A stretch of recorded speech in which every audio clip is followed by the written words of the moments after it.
Buenas tardes.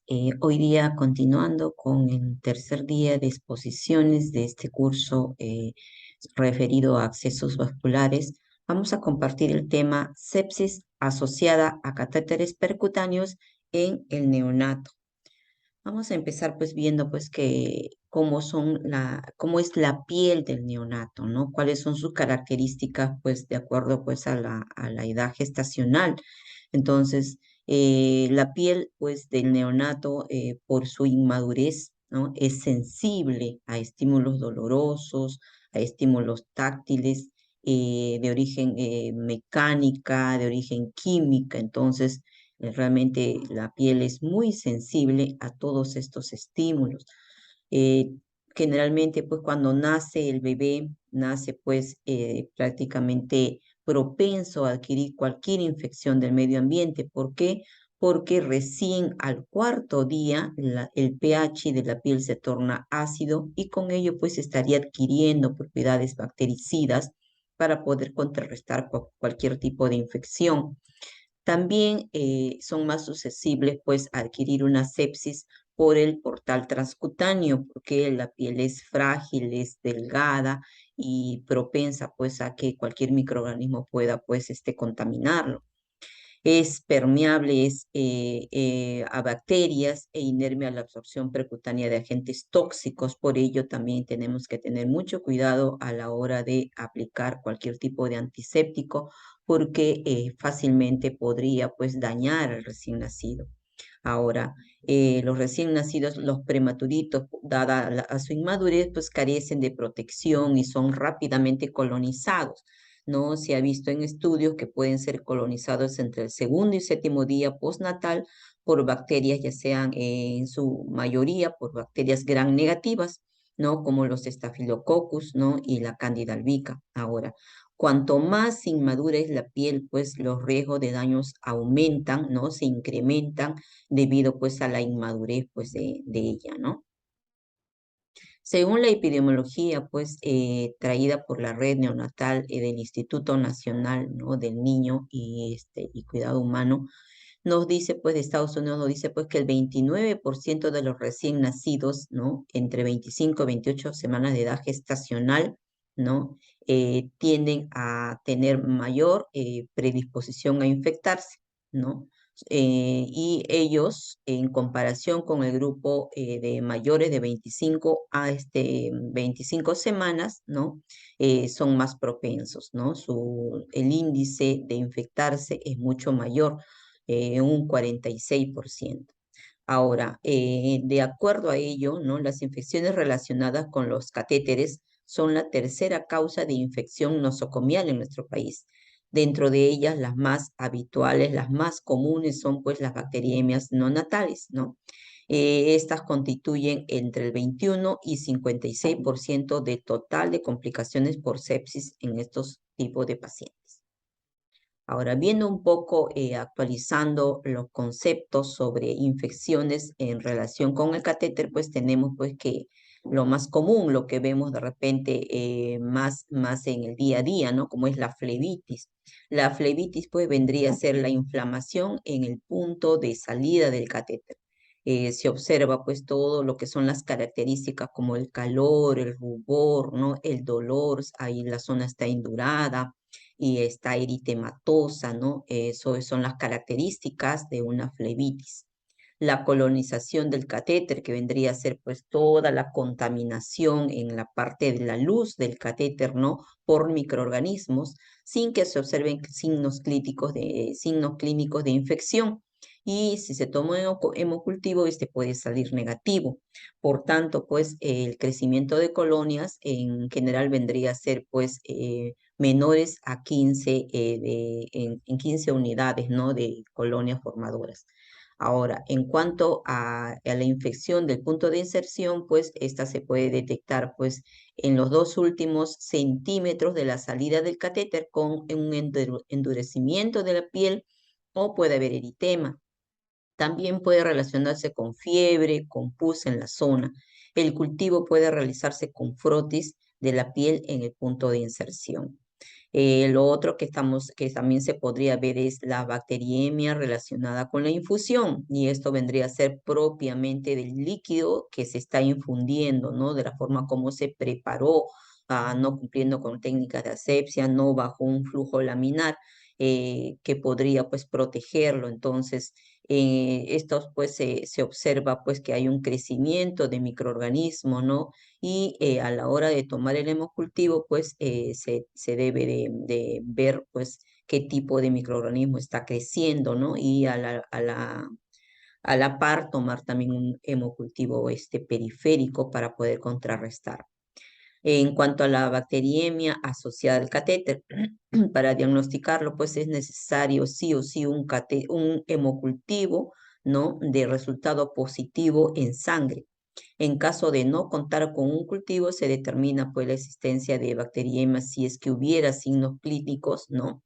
En el paciente en el momento que tiene el catéter, y una vez retirado el catéter, pues vamos a ver pues que esto se revierte, ¿no? Hay una mejoría en el recién nacido porque definitivamente pues la bacteriemia estaba asociada con la permanencia del catéter en sí. Infección de la bolsa cuando hay secreción purulenta en el lecho subcutáneo del catéter implantado. Y esto pues se asocia generalmente con rupturas espontáneas, drenajes y necrosis de la piel. Y una tromboflebitis séptica cuando hay infección del trombo alrededor del dispositivo intravascular con extensión a la vena canalizada. Ahora, la bacteriemia o fungemia se mantiene a pesar de la retirada del catéter, o sea, los signos clínicos se van a mantener a pesar de que se retira pues el catéter del recién nacido. Viendo pues entonces cuáles son los factores de riesgo que están relacionados con las infecciones relacionadas con el catéter, tenemos primero los factores inherentes al huésped, pues el difícil acceso periférico, esto sobre todo en recién nacidos pues crónicos, aquellos pues que ya están pues con venas de difícil acceso, no son visibles, más los canalizamos por anatomía, entonces esto nos condiciona pues a veces a realizar tres venopunciones, ¿no? Esto podría pues condicionar a que haya pues un factor predisponente pues a una infección. Y esto también aunado pues al el estado hemodinámico del paciente, a veces sus valores hematológicos inmunitarios están pues alterados, entonces también eso puede condicionarlo. El lugar de inserción del catéter, pues cuando se coloca, por ejemplo, cercano a una zona contaminada, pacientes con traqueotomía y colocamos el epicutáneo de repente en yugular, entonces por la traqueotomía hay pues movilización de secreciones, esto como está la cercana a la yugular podría pues contaminarla, ¿no? O de repente en miembros inferiores que están cercanas pues a una colostomía, ¿no? Entonces también esto podría contaminar. La enfermedad va a depender también del tipo de enfermedad que adolece el recién nacido, ¿no? El peso, recordemos que cuanto menor la edad gestacional, mayor predisposición a que puedan adquirir una infección y también problemas de malnutrición, ¿no? El estado inmunológico del recién nacido también es un factor condicionante, por ello es importante que antes de colocar un catéter percutáneo valoremos también la analítica, ¿no? Valoremos el estado hemodinámico. En sí es todo una evaluación integral de recién nacido, ¿no? Para poder valorar si es que está en condiciones de poder colocarse un catéter percutáneo. Ahora, si resumimos, los factores inherentes al huésped tenemos pues, que están, el factor predisponente es la edad gestacional, ¿no? Recién nacidos prematuros o con bajo peso al nacer tienen mayor predisposición. También recién nacidos con presencia de catéter venosos periféricos, múltiples catéteres venosos periféricos por las venopunciones, pues que esto ha arraigado recién nacidos que están pues conectados a oxígeno, ¿no? O también se ha visto pues género masculino, recién nacidos que están pues recibiendo nutriciones parenterales totales, ¿no? recién nacidos con catéter venoso central que se asocia pues con infecciones del torrente sanguíneo relacionados pues con la línea central, ¿no? Esto tienen mayor riesgo pues en comparación con los epicutáneos, ¿no? Si es que se recibe por un catéter venoso central, por ejemplo, umbilical. Con funciones de talón también, con patologías intraabdominal activa, pacientes con múltiples catéter venoso central, ¿no? Tienen 4.2 veces mayor riesgo de tener una infección del torrente sanguíneo. Entonces, a veces hay pacientes que sí requieren pues dos catéteres percutáneos dependiendo del estado crítico, entonces ellos tienen mayor riesgo de poder infectarse. PICs instalados y que a su vez sean pues puncionados periféricamente. Esto también puede condicionar, por eso no debemos de punzar las líneas que están adosadas a los percutáneos, porque son son puertas de entrada, ¿no? a los microorganismos. No debemos de interrumpir, de romper pues este ciclo cerrado para evitar pues entradas de microorganismos. Un neonato puncionado en 6 o más ocasiones, ¿no? Sin uso simultáneo de antibióticos. Ahora, con lo que respecta a los factores relacionados a la infusión, ¿no? La incompatibilidad tiene mucho que ver de algunas drogas. ¿Por qué? Porque esto puede precipitarse en la luz del catéter, ¿no? Con la generación, pues, de la inactivación de algunos de los componentes de estos medicamentos que estamos administrando y con la consecuente, pues, precipitación y con ello, pues, podría obstruirse también el catéter, ¿no? La preparación, el lugar, el ambiente donde se prepara la infusión es muy importante. Estos debían de hacerse bajo flujo laminar, guardando todas las técnicas de asepsia, ¿no? Y o bioseguridad del preparado, del contenido, de todo lo que concierne en sí al material que se empleó en esta preparación. Los factores relacionados al dispositivo intravenoso, también la composición del catéter. Hay catéteres pues que son más frágiles, se fracturan rápidamente, el mismo material pues tiene mayor riesgo pues no tiene mucha biodisponibilidad, ni tampoco pues el material es muy biocompatible con ciertos pues antisépticos, entonces todo esto también predispone pues a una infección. El tamaño del catéter, ya hemos visto pues que esto debe de ocupar el 50% de la luz del vaso que se está punzando o un tercio, ¿no? ¿Por qué? Porque el hecho de poder de colocar un catéter de mayor calibre, esto va a impedir que haya un buen flujo sanguíneo, no va a lesionar la íntima del vaso y también pues va a impedir que haya una buena nutrición interna. Entonces, también esto podría provocar una flebitis y a posteriori una infección. El número de luces o lúmenes de catéteres, recordemos pues que a mayor número de luces o mayor puertos de entrada, no hay mayor riesgo de producir una infección.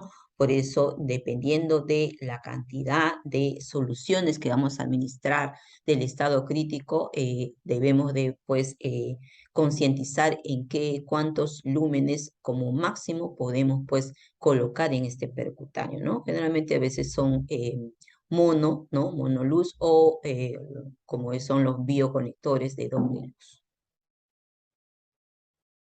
Los que son factores relacionados a la inserción, la técnica de colocación, pues esta pues a veces pues si lo realizamos con las técnicas correctas de asepsia, guardando siempre todos los medios de bioseguridad, un correcto lavado de manos, una manipulación pues aséptica de todos los materiales, o todo en sí en conglomerado, en realizar pues en forma aséptica, ¿no? Y en una única venopunción los riesgos son menores a de repente hacer varias venopunciones porque esto también podría condicionar a que ya se rompa lo que es la técnica aséptica, ¿no? Por las fallas que podrían condicionar a una infección, ¿no?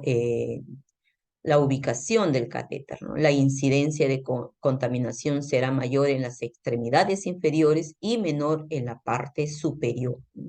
La experiencia del personal que realiza la tarea. Es muy importante que el personal esté entrenado, que el personal tenga la habilidad y la destreza para colocar pues un catéter percutáneo, porque sobre todo en la canalización y localización de una vena, ¿no? De un vaso sanguíneo, para evitar pues las múltiples venopunciones, el hecho de repente de romper con esta cadena de asepsia, ¿no? Por ello, el personal debe de entrenarse adecuadamente, ¿no? Aunque tenga de repente, lo importante es que sea, no importa lento, progresivo, pero que al final pues sea un personal completamente pues habilitado como para poder colocar un catéter percutáneo. Los factores relacionados al mantenimiento del dispositivo intravenoso también, ¿no? El tiempo de permanencia del catéter, ¿no? Que se debe de evaluar según las características y las necesidades diagnósticas y terapéuticas del paciente. No es colocar un catéter percutáneo así a la ligera. Hay que evaluar previamente cuáles son las necesidades del paciente, cuál va a ser el tratamiento, es largo, es corto, es de mediano tiempo, las características de las soluciones que vamos a administrar, ¿no? En sí y las condiciones hemodinámicas del paciente. Entonces, todo ello condiciona, pues, también un riesgo. Las conexiones agregadas al sistema, el uso de llaves de 3 vías, los prolongadores, ¿no? Se debe de utilizar en la cantidad mínima indispensable. La frecuencia de la curación del sitio de inserción. Esto también es importante que se normalice, que haya un protocolo en cada institución sobre lo que es la curación. Por ejemplo, en mi institución la curación se realiza solo si hay necesidad. No hay una rutina de cada 5, cada 7, cada 10 días de realizar la curación. Solo cuando hay necesidad se realiza la curación y esta es en forma aséptica y se realiza con 2 personas, ¿no? Entre 2 personas para que se cumpla pues con todo lo que es el protocolo de bioseguridad. El recambio del catéter, también esto también se tiene que normatizar, ¿no? En la institución y evaluar mucho, ¿no? Si hubiera la posibilidad de que se debe de retirar por una infección relacionada al catéter, evaluar mucho la posibilidad de un segundo, de instalar un segundo catéter, ¿no? Si hubiera pues un diagnóstico de bacteriemia. Entonces, si se da el caso, ¿no? Lo recomendable es hacerlo pues a las 48 horas. Hasta 72 horas. Ahora, ¿cuál es el origen? ¿Cómo se da en sí las infecciones relacionadas a catéter? Pues tenemos en primer lugar en la unión de la piel, ¿no? Con el catéter, pues que lo más frecuente, y esta se da por una infección extraluminal, ¿no? Toda la zona alrededor. La infección más habitual que en catéteres que se emplea por poco tiempo, ¿no? Representa el 65% de las infecciones relacionadas al catéter. Y la contaminación pues se produce porque hay una migración de todos los microorganismos de la piel a la parte interna del catéter, ¿no? De la parte, perdón, externa del catéter, porque no hubo una buena asepsia de la piel, no se aplicó, no se cumplió con las medidas de antisepsia de la piel como debe de ser. De repente aplicaron el antiséptico, pero de repente no le dejaron actuar oportunamente. De repente en la canalización, de repente rompimos con este protocolo de bioseguridad. Entonces son muchos los factores que podrían incidir en que no, ¿cómo se llama? Que se contamine esta zona, que se infecte esta zona, es justamente en la parte externa. El segundo es en la unión del catéter con el dispositivo de administración. También aquí es otro de los orígenes para, como puerta de entrada para que se produzca una infección. Y aquí ya la infección es endoluminal dentro del el lumen del catéter, ¿no? Son habituales en los dispositivos, sobre todo de larga duración, por eso lo recomendable es cambiarlo cada 24 horas. Representa el 30% de las infecciones relacionadas con el catéter. Y la contaminación se produce desde la conexión entre el catéter y el sistema de infusión, colonizando la parte interna del dispositivo. Lo tercero, pues, es cuando ya con la contaminación del líquido o de la solución que se va a administrar. Y esto va a depender mucho, pues, de la forma como se preparó, ¿no? La solución, sobre todo cuando es una nutrición parenteral o de repente con un antibiótico, ¿no? O hubo una mala técnica, ¿no? Esta contaminación se realiza, pues, durante el procedimiento de inserción.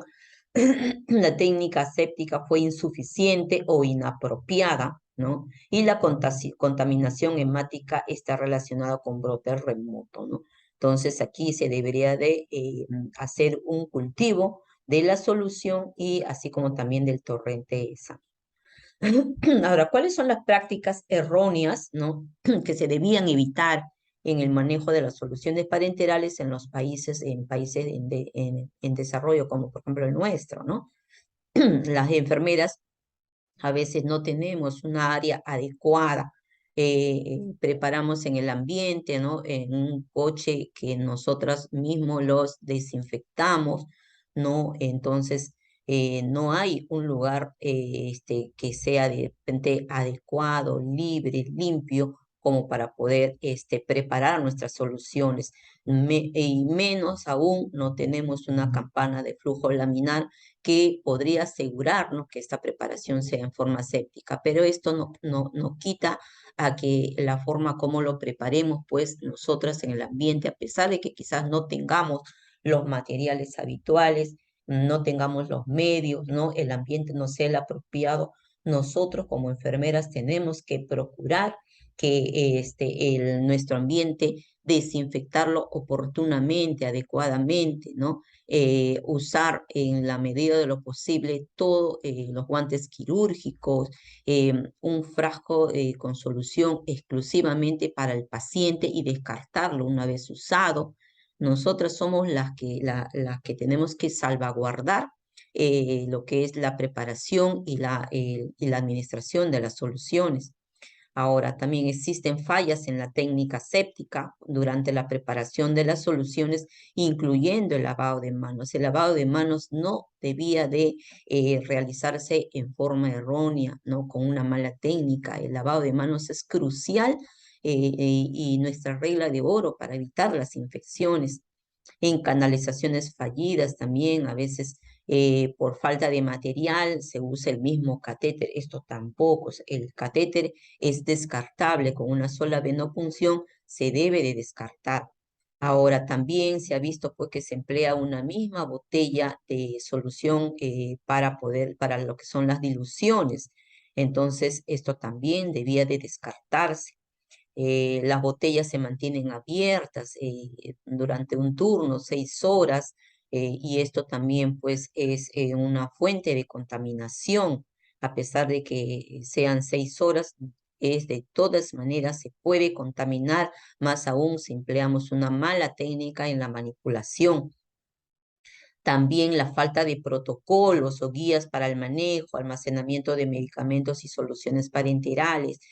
Muchas veces se están empleando antibióticos refrigerados y de repente la refrigeradora no funciona adecuadamente o de repente no sabemos cuánto tiempo debemos de usar una solución, un antibiótico una vez abierta, ¿no? Porque todos tienen sus tiempos de vida. Esto también debemos de tener conocimiento para evitar pues estar haciendo uso de un antibiótico, de repente ya su composición ya no es el mismo porque sobrepasó el tiempo de vida una vez abierto. Se efectúan conexiones en Y en los sistemas mediante el uso de agujas. Esto también ya quedó erradicado. Gracias ahora tenemos las líneas de conexiones que pueden insertarse y no porque tienen unas válvulas de presión que permite pues el ingreso de medicamentos a través de otra línea. Entonces esto nos está permitiendo no el desuso ya de pinchar los émbolos con agujas porque son puertas de entrada. Se colocan sondas de alimentación a manera de catéteres endovenosos. Esto se ha visto mucho, sobre todo en las cateterizaciones umbilicales. A veces no se cuenta con los catéteres pues adecuados para los recién nacidos y se usa pues las sondas de alimentación. Esto también es otro punto de entrada de una infección. Ahora, ¿cómo afecta la infección una vez pues ya que el recién nacido se ha infectado? ¿Cómo afectan los accesos vasculares? El tiempo de permanencia definitivamente pues ya no va a ser el tiempo que se estipuló, se va a tener que retirar, por tanto pues no va a ser útil mantenerlo. El capital venoso periférico es frágil y de un menor tamaño, de un menor calibre, ¿no? Recordemos pues que nuestro recién nacido tiene los vasos sanguíneos pues cortos, de menor calibre, son más frágiles, rápidamente pueden romperse y extravasarse y esto pues complicaría pues a posteriori pues la recuperación de los vasitos dañados. Los pacientes neonatales también, pues, si no, nosotros no empleamos un buen manejo del dolor, pues sufren dolor, sufren estrés con el catéter percutáneo. Dentro de las complicaciones mecánicas podemos tener flebitis, escaras o abscesos. Existe una baja incidencia de bacteriemia asociada a catéter, ¿no? Y si el catéter queda colocado en un periodo inferior a 12 días, el porcentaje de colonización es solo del 12%, a diferencia que si este permanece por mayor de 12 días, la estadística nos arroja pues un 31% que podría pues infectarse. Ahora, ¿cómo se hace el diagnóstico clínico, la valoración clínica? Se observa pues que el recién nacido puede tener pues una fiebre, puede estar ya con temperatura mayor a 37,5, una febrícula pudiendo llegar hasta más allá de 39 grados. Puede adolecer de una hipotensión arterial, puede ir de la hipotermia a la hipertermia. Recordemos que los mecanismos pues que son los generadores los que van a regular la temperatura, pues son inmaduros, no están bien desarrollados, por tanto, el recién nacido puede estar haciendo un cuadro de sepsis o de infección y no presentar necesariamente fiebre, ¿no? Estar pues con una hipotermia. La bradicardia o la apnea cuando existen evidencias de otro foco. Shock sépticos, en la zona de la venopunción puede haber evidencia pues, de secreción purulenta, eritema o endurecimiento de la piel en el punto de inserción del catéter. Entonces, se debe de hacer un diagnóstico microbiológico, ¿no? Esta es la forma más segura para determinar la existencia de una infección relacionada con el catéter, ¿no? Y cuál es cultivar, pues, la punta del catéter. Y estas, en algunas ocasiones se ha visto, pues, que estas pruebas pueden hacerse con retirada o no del catéter. Acá, por ejemplo, presentamos con retirada del catéter a través de un cultivo semi-cuantitativo mediante la técnica Maki. Esta técnica Maki es un método de alta sensibilidad y especificidad frente a la colonización, por eso es muy bien empleada. Se emplea para la detección de infecciones en catéteres de corta permanencia y el crecimiento pues, de las unidades formadoras de colonias vendría a ser pues mayor o igual a 15, ¿no? Se considera colonización. Se debe realizar, o ellos recomiendan que se debe realizar 2 hemocultivos de forma simultánea. Ahora, con retirada del catéter, según el método cualitativo Brum-Wison, esta se emplea para la detección de microorganismos en la parte interna del dispositivo, o sea, cuando hay una colonización intraluminal. Los resultados diagnósticos son específicos, sin embargo, el largo tiempo que se emplea pues para poder realizar esta prueba, ¿no? Podría pues ser dificultosa. Se considera colonización a partir de las 1000 unidades, ¿no? Formadoras de colonia. ¿Cuáles son las recomendaciones para el diagnóstico de bacteriemia relacionada con el catéter? Con retirada del catéter se debe de extraer muestra para un hemocultivo, ¿no? Antes de comenzar la terapia antibiótica. Si se sospecha de una bacteriemia relacionada a un catéter, se debe realizar también cultivo del catéter al retirar. No se recomienda cultivar los catéteres de forma rutinaria, solo cuando hay signos de infección. Ahora, el crecimiento de más de 15 unidades formadoras de colonia de los 5 centímetros finales de la punta de catéter mediante técnicas semicuantitativas indica pues que este catéter ha sido colonizado. Cuando se sospecha infección relacionada con el catéter y se observa pues, que hay exudado justo en el punto de venopunción y se decide no retirar, se recomienda tomar una muestra, ¿no? Bajo técnica séptica, usando el medio adecuado, ¿no? Una muestra de esta secreción, ¿no? Para gran y cultivo. Y el diagnóstico definitivo de bacteriemia relacionada a catéter requiere que el mismo organismo, o sea, el mismo microorganismo, crezca no solamente en el hemocultivo, sino también en la punta del catéter. Si es así que en ambos hay el crecimiento del mismo microorganismo, esto nos demuestra pues que el recién nacido pues tiene una bacteriemia relacionada exclusivamente por el catéter. Ahora, sin retirada de catéter, a veces pues se sospecha de una bacteriemia, entonces el neonatólogo considera pues primero detectar si es posible, porque justamente es un recién nacido pues crítico que de repente tiene pues complicaciones anexadas, ¿no? Un edema generalizado, en ese momento es difícil o quizás imposible de poder pues canalizar otro percutáneo, entonces no se retira el catéter, pero esto siempre es con indicación médica. El médico es quien decide si retira o no se retira el catéter. En todo caso, si fuese este el caso, la extracción de hemocultivos ha de realizarse antes de comenzar siempre la terapia antibiótica. No se puede iniciar una terapia antibiótica sin antes haber sido hemocultivado el paciente. Para valorar, ¿no?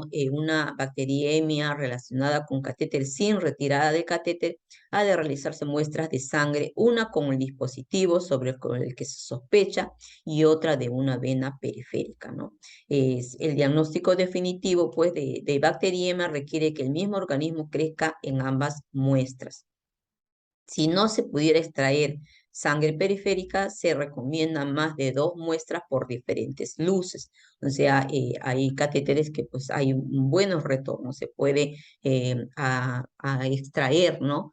Muestras del mismo catéter y cultivarlos. En caso de realizar cultivos cuantitativos de sangre de recuento de colonias obtenidos a través del catéter, deben ser al menos 3 veces mayor que el recuento de colonias de sangre periférica. Y se pueden realizar 2 hemocultivos cuantitativos a través de los 2 luces distintas. Si el recuento de colonias a través de una luz es por lo menos 5 veces mayor que el recuento de colonias de la sangre obtenida de la segunda luz, se debe considerar una posible bacteriemia relacionada a catéter. Solo una de ellas que tenga 5 veces mayor que el recuento de colonias de la sangre de la segunda luz, ya se puede decir que la bacteriemia está relacionada con el catéter. Ahora, con retirada del catéter, se debe realizar hemocultivos cuantitativos.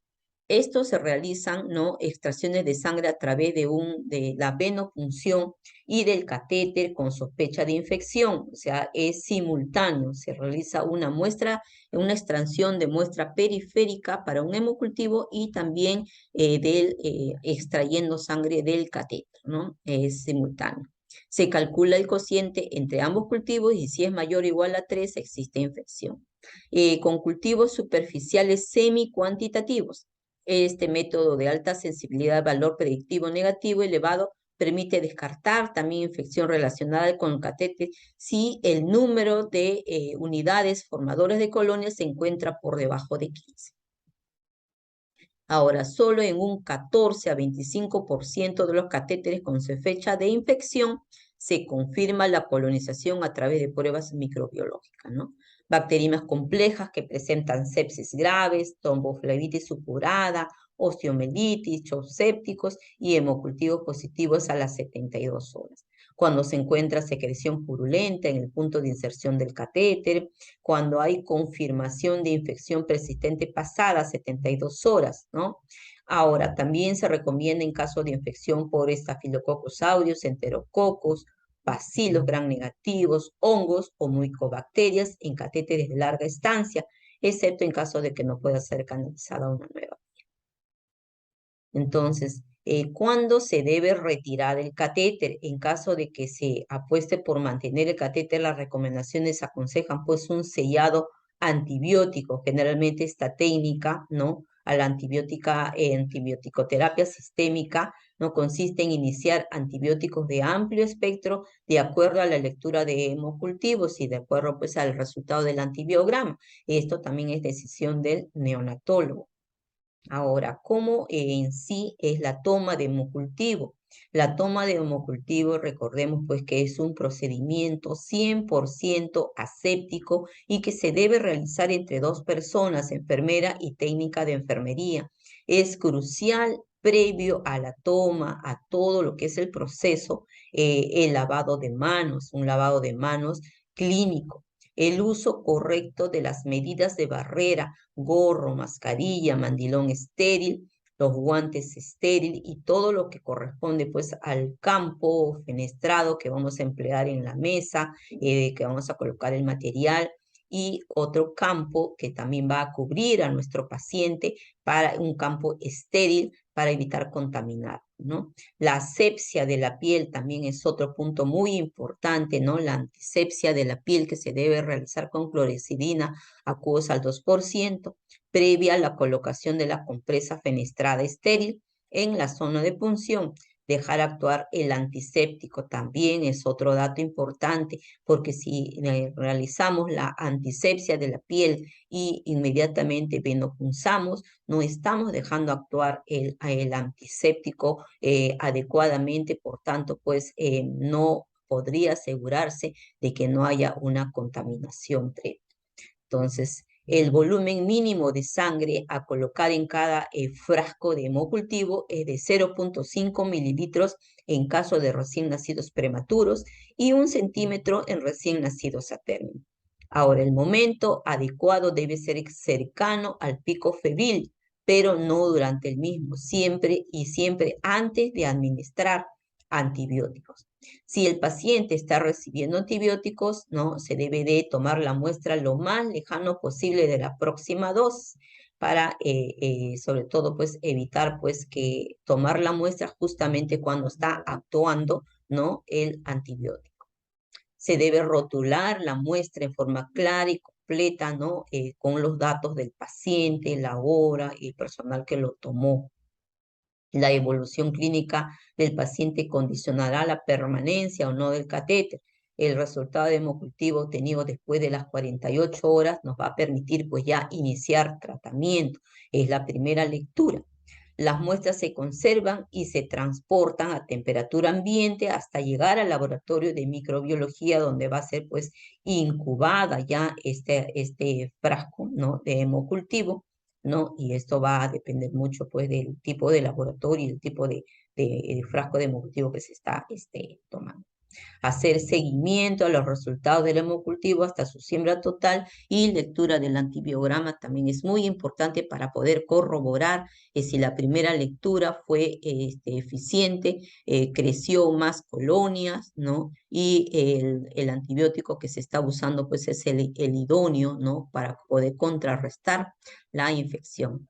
Entonces, resumiendo, ¿no? Los factores que influyen en la rentabilidad de un hemocultivo, ¿no? Tenemos pues la técnica aséptica, definitivamente 100% va a influir en este resultado del hemocultivo.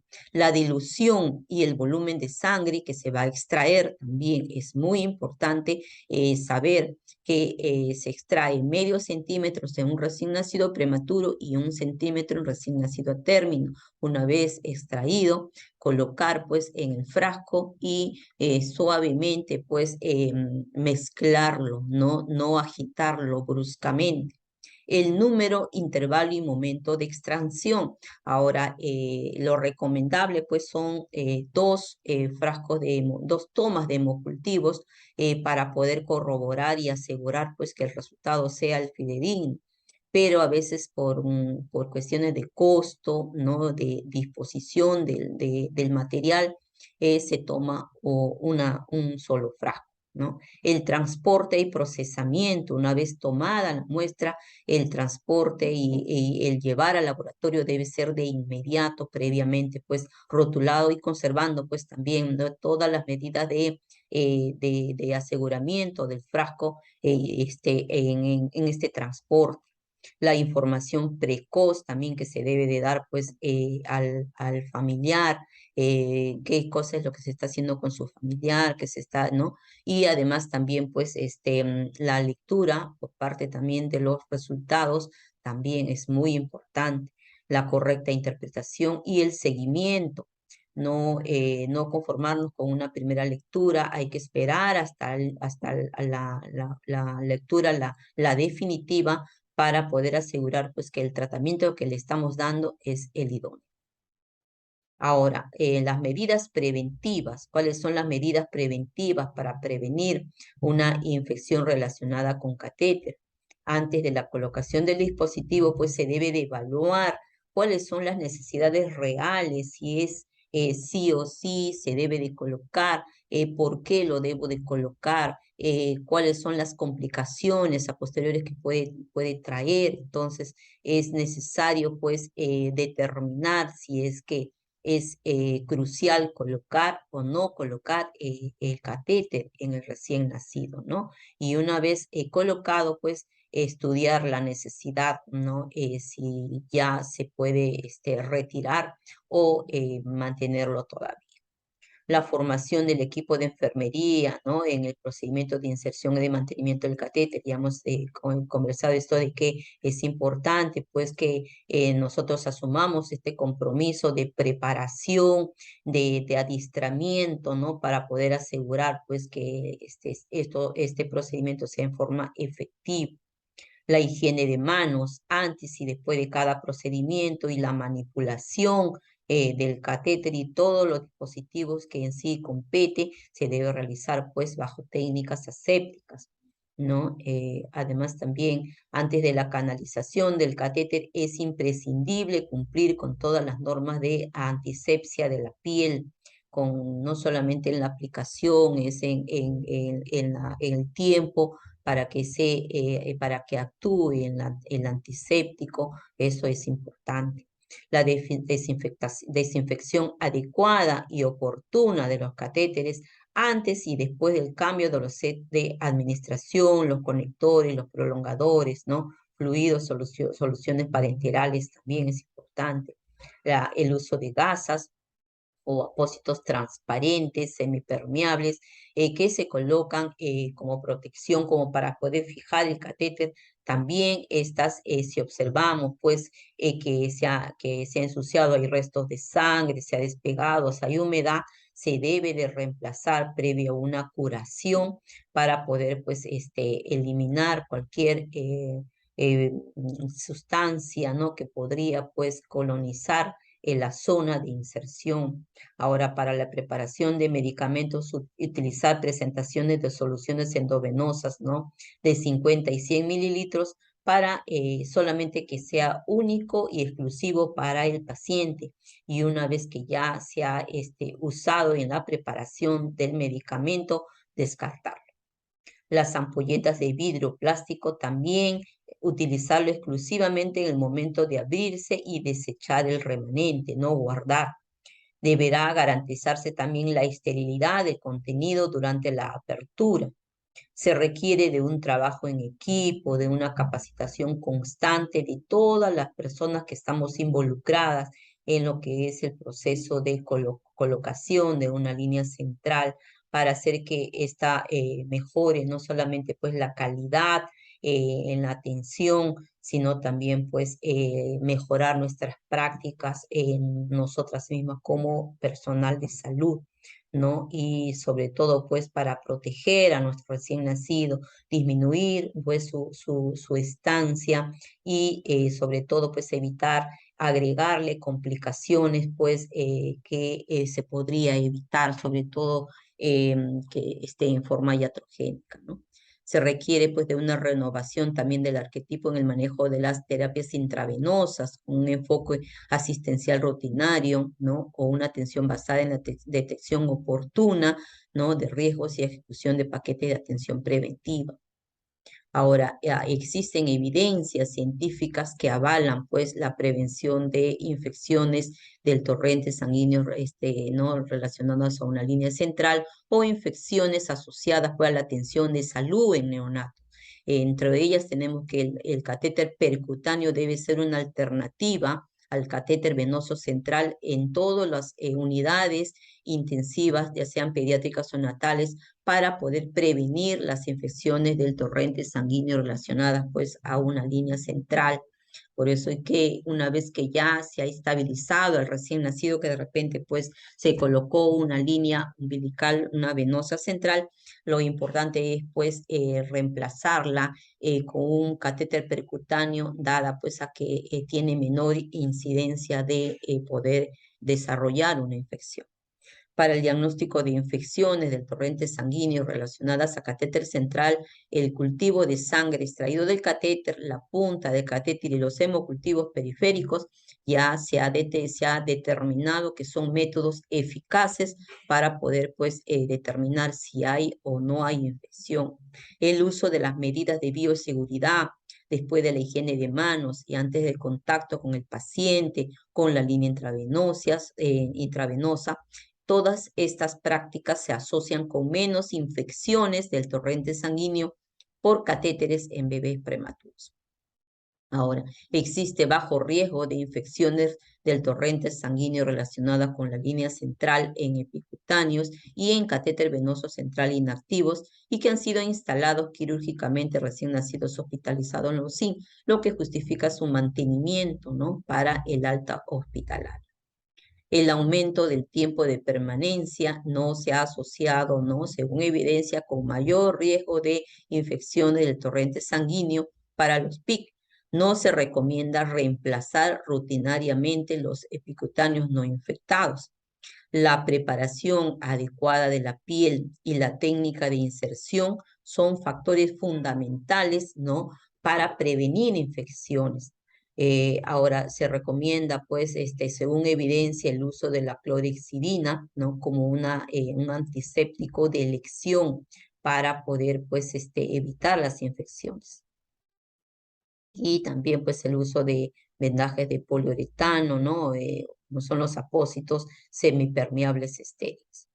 Los sitios de inserción, ¿no? La curación respecto a esto se pueden realizar con clorhexidina al 2%. Se recomienda continuar con los cuidados de mayor uso en los epicutanos, realizar curación cuando exista solamente pues cuando haya humedad o el apósito semipermeable esté pues levantado, ¿no? Cuando ya no cumpla su función de protección y que esté fijando adecuadamente el percutáneo. Se debe de cambiar los equipos y extensiones cada 24 horas, ¿no? Siempre y cuando pues realizando pues una desinfección con clorhexidina al 2% antes de la manipulación. Y esto también es importante, se ha pues determinado que en todas las unidades de cuidados intensivos de países en desarrollo, la tasa de infección relacionada con catéter por 1000 días de la línea central disminuyó de 8.64 a 4.28 después de implementar el uso de baños de clorhexidina en neonatos. Por ello es que la recomendación del uso de clorhexidina al 2% es pues asegurada pues al 100% en este momento. ¿Cuáles son las recomendaciones? Es conveniente que haya pues una vigilancia epidemiológica de todos los accesos vasculares centrales, ¿no? En todos sus aspectos. Se debe informar al profesional de equipo de salud a fin de analizar los procedimientos, ¿no? Y irlos modificando de acuerdo, pues, a las estadísticas, si fuera necesario. Se debe, pues, concientizar y sensibilizar, pues, lo que respecta a todo lo que es el manejo de la terapia intravenosa, ¿no? En el neonato se requiere, pues, personas que estén en el cuidado del manejo del neonato, que sean personas adiestradas, con conocimiento, ¿no? Y con prácticas. Se debe también, pues, realizar en forma inmediata estudios de ensayos clínicos controlados que ayuden a erradicar, pues, las infecciones del torrente sanguíneo en neonatos. Eso también es importante por realizar, pues, las investigaciones. El catéter que representa menos riesgo para el neonato pues, definitivamente, ¿no? Esto ya está demostrado, es el catéter percutáneo. Sin embargo, pues nosotros debemos de mantener este estándar pues bajo a través pues, de un buen procedimiento, tanto pues en la inserción, en el cuidado posterior y en el mantenimiento. Esto debe de cumplirse para mejorar esa tasa de éxito del epicutano. Y se ha demostrado pues que el aumento en la proporción entre paciente y enfermera, ¿no? Este estándar de paciente-enfermera también pues podría condicionar, aumentar el riesgo de una infección dada pues a la que hay hacinamiento, la enfermera pues no está de repente pues el momento como para poder atender a cada paciente, hay demasiado trabajo, entonces podría condicionar a que haya un riesgo de infección en la parte de la línea central. La monitorización también es muy importante, esta debe de hacerse en forma sistemática, continua, sobre todo en aquellos pacientes que tengan riesgo, ¿no? Y que tengan un acceso invasivo, ¿no? Y que estén expuestos, ¿no? Esto nos permite, pues, controlar, modificar todo lo que corresponda, pues, a factores de riesgo asociados a infección hospitalaria para poder, pues, en forma oportuna, en forma, pues, rápida, poder aplicar las medidas, ¿no? E intervenciones. Llevar un registro estricto para poder realizar el seguimiento de todos los percutáneos. Esto también ya lo dije en la clase de ayer. Debemos de tener una ficha de control, la que no solamente pues nos va a permitir conocer para nosotros cuándo fue colocado, quién lo colocó, cuántos centímetros se introdujo, cuántos quedaron fuera, sino también pues nos va a permitir llevar una estadística a nosotras que también a posteriori nos puede ayudar en un trabajo de investigación, cuál fue el motivo del retiro, por qué se retiró, fue efectivo, no fue efectivo, cuántas venopunciones, hubo infección, no hubo infección, y esto es importante para la parte de enfermería, ¿no? El seguimiento ecográfico. Se ha pues determinado que no solamente pues es útil para conocer la ubicación y a posteriori la permanencia con una placa radiográfica, también ahora se está usando mucho el control y seguimiento a través del ecógrafo. Entonces, el seguimiento ecográfico sistemático de los catéteres centrales, ¿no? Sobre todo en pacientes de riesgo, permite detectar precozmente si hay oclusión o daño del vaso utilizado y esto nos va a permitir pues actuar rápidamente. La mejoría de la calidad de atención, ¿no? Es muy importante, pero también es importante la seguridad de nuestro paciente, ¿no? La que debe ser un compromiso ineludible de todos los profesionales de salud, así como de las instituciones de salud. Es muy importante que nosotros como enfermeras, pues, coloquemos nuestro procedimiento no solamente de forma efectiva, que hagamos pues, canalicemos un percutáneo en una primera venopunción. No solo eso es importante, es muy importante para complementar todo este procedimiento, pues el mantenimiento después de la canalización, el hecho de evitar en la manipulación contaminar el percutáneo, ¿no? Y sobre todo, pues, para evitar riesgos agregados a las que ya tiene nuestro neonato. Por ello, el personal de enfermería debíamos de concientizar y sobre todo, pues, definir de que este procedimiento, pues, para que sea exitoso, cumplirlo al 100% como debe de ser. Bien, es todo lo que quería compartir con ustedes esta tarde. Espero pues que les haya ayudado mucho, pues sobre todo en lo que respecta a la canalización y a evitar los riesgos de infecciones con el uso del catéter percutáneo, ¿no? Y ya nos estaremos viendo en otra oportunidad. Muchas gracias.